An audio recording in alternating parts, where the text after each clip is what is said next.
जय सिया राम, जय श्री बालाजी महाराज।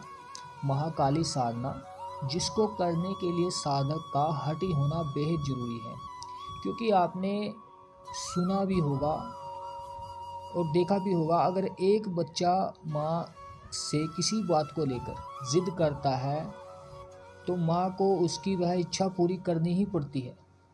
ठीक उसी प्रकार अगर एक साधक महाकाली की साधना को लेकर अगर हठी हो जाए तो महाकाली को भी जो है उसकी साधक की सभी इच्छाओं को पूरी करना ही पड़ता है, और महाकाली उस साधक की इच्छा पूरी भी करती ही है। तो आज इसी साधना से जुड़ी जानकारी हम आपको देंगे कि महाकाली का वह निवारण मंत्र, जिसको केवल और केवल हम एक दिन में सिद्ध कर सकते हैं, उसकी क्या साधना विधि है।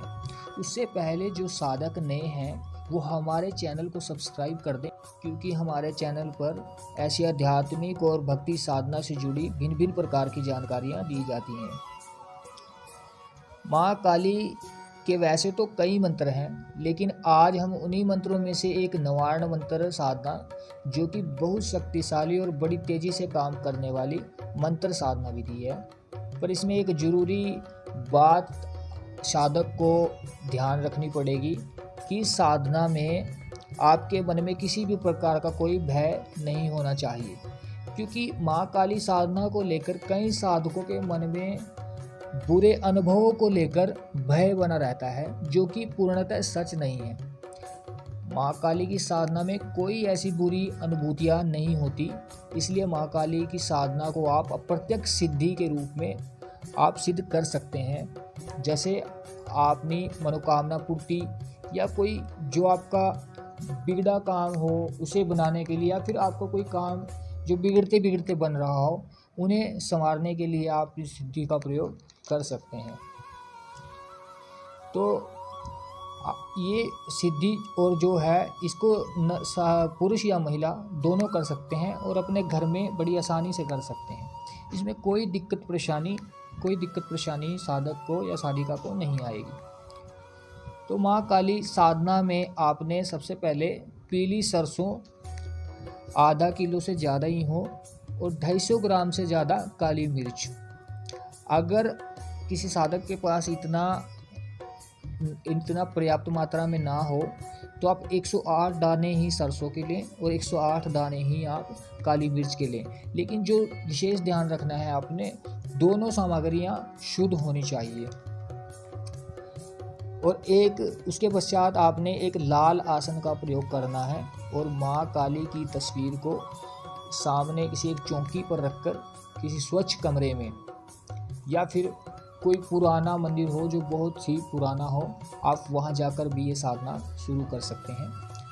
और आपने घी का दिया जला लेना है और वहीं आपने तस्वीर के सामने वो सरसों के दाने और काली मिर्च को आपने वहीं पे रख देना है। उसके पश्चात आपने गणेश जी का ध्यान करते हुए उनका 11 बार एक मंत्र जप करना है और अपनी सिद्धि प्राप्ति के लिए गणेश जी से प्रार्थना करनी है कि आपको इस सिद्धि में जो है वो सफलता प्रदान हो। और वो मंत्र आप ध्यान से सुन लीजिए, ओम गम गणपते नमः। इस मंत्र का आपने 11 बार, कम से कम 11 बार आपने जप करना है। अब गणेश मंत्र होने के बाद आपने गुरु मंत्र का ध्यान करते हुए अपने गुरु मंत्र का जाप करना है। वो भी आपने 11 या 21 बार करना है। अगर हो सके तो 21 बार करें गुरु मंत्र का जाप। गुरु मंत्र वह मंत्र जो एक गुरु अपने शिष्य को देता है, तो वह मंत्र आपने जाप करना और उनसे भी आपने इस सिद्धि की प्राप्ति के लिए प्रार्थना करनी है। उसके पश्चात आपने माँ काली की जो साधना है उससे जुड़ा निवारण मंत्र आपने वो हवन के दौरान आपने उसका आह्वान करना है, उसका उच्चारण करना है। वो मंत्र आप ध्यान से सुन लीजिए। या देवी सर्वभूतेषु शक्ति रूपेण संस्थिता नमस्तस्ये नमस्तस्ये नमस्तस्ये नमो नमः। यह एक मंत्र है जो कि बहुत ही शक्तिशाली मंत्र है। इसी के द्वारा आप इस साधना को एक दिन में सिद्ध कर पाओगे। बस ध्यान रहे आपने इस मंत्र का जाप कैसे आपने करना है।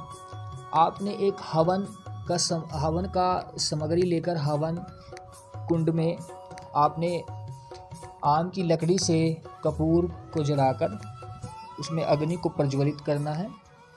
उसके पश्चात आपने 108 बार इस मंत्र का जाप करना है और आहुति देनी है।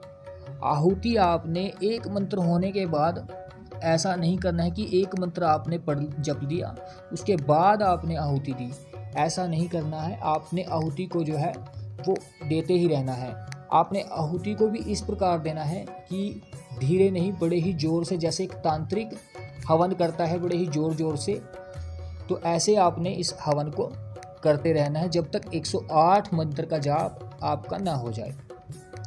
और जैसे ही 108 मंत्र जाप आपका पूरा हो जाएगा, आपका यह अनुष्ठान पूरा हो जाएगा। और इस अनुष्ठान के होने के बाद से ही आपकी जो है आप इसके अनुष्ठान, जैसे ही आपका अनुष्ठान पूरा हो जाएगा उसके बाद से ही आप देखोगे कि आपको किसी सकारात्मक शक्ति का विशेष आपको असर दिखाई पड़ रहा है, कि आपको लग रहा है कि जैसे कोई सकारात्मक शक्ति आपके पास हो, आपके पास खड़ी हो। और अनुष्ठान पूरा होने पर आपकी माता, ऐसा नहीं है कि वो प्रत्यक्ष रूप से आपके सामने खड़ी हो जाएगी, ऐसा बिल्कुल नहीं है। माता जो है आपकी इस मंत्र द्वारा ही अप्रत्यक्ष रूप से आपकी रक्षा करती है, क्योंकि ये जो मंत्र होता है ये एक तरह से सिद्ध हो जाता है, इस विधि द्वारा एक तरह से सिद्ध हो जाता है। उसके पश्चात जब भी आप इस मंत्र का उच्चारण अपने किसी बिगड़े काम के लिए या किसी भी चीज़ के लिए, आप अच्छे कार्यों के लिए आप इसका मंत्र का उच्चारण करोगे, आपको उसमें 100% सफलता मिलेगी। और एक जो विशेष बात है, इस अनुष्ठान की शक्ति को जागृत रखने के लिए या इस मंत्र की शक्ति बढ़ाने के लिए इस अनुष्ठान को आप 3 महीने में एक बार या 1 महीने में एक बार भी करें। अगर आप सक्षम हैं तो 1 महीने में एक बार भी कर सकते हैं। ये अनुष्ठान तो आप करते ही रहे, लेकिन एक माला का जाप आप हर रोज़ करें, जिससे इस मंत्र की शक्ति मतलब हमेशा कार्य करती रहेगी। यह मंत्र एक ऐसा मंत्र भी है जो आपकी बुरी शक्तियों, नकारात्मक शक्तियों से भी आपकी रक्षा करता है। इसलिए आप इस मंत्र की एक माला तो हर रोज ही करें। आप सभी साधकों पर माँ काली की कृपा बने, सबको सिद्धि प्राप्त हो, ऐसा हमारी भी प्रार्थना है माँ काली से। इस जानकारी को अपने मित्रों के साथ शेयर करें और हमारे चैनल को सब्सक्राइब करना ना भूलें। जय श्री राम, जय श्री बालाजी महाराज, जय माता।